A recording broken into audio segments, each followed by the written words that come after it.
UGC et d'influence. Donc c'est deux choses différentes. Effectivement, moi, j'ai des partenariats plus type influence pour le moment, mais justement là je regardais un peu pour développer ce côté UGC, donc j'ai mis une grille tarifaire, etc. parce que on a un module maintenant dans Code Liberté qui nous apprend l'UGC, donc voilà, j'y vais petit à petit, là j'ai mis ça en place. On nous apprend aussi à comment aller chercher des contrats en fait, tout simplement.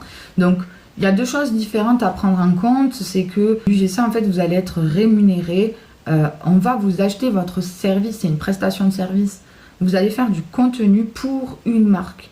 D'accord? Donc en fait, généralement, la marque, elle vous achète votre photo ou votre vidéo pour la mettre elle-même sur ses réseaux sociaux ou dans son site. Ou faire du ads, vous voyez.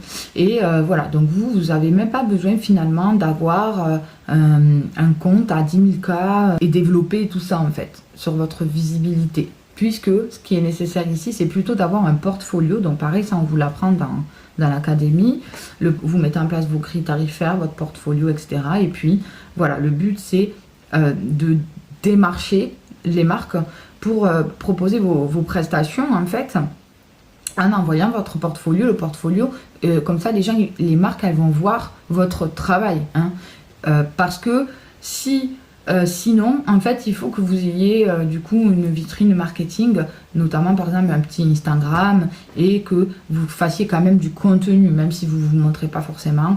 Mais voilà, pour que les marques vous voient en fait. Donc voilà, faut voir comment vous voulez faire, mais en tout cas, le portfolio il est très important.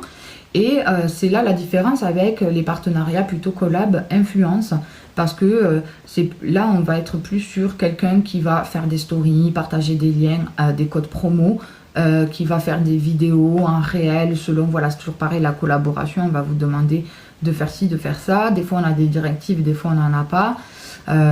Mais tout ça, c'est vrai que c'est plus des gens qui vont faire du lifestyle ou qui vont être nichés et qui créent c'est pour des créateurs de contenu qui ont plus ou moins d'abonnés. Donc ça c'est pareil, attention, il y a quand même des gens qui ont beaucoup d'abonnés et qui disent ne pas avoir de partenariat, de collaboration.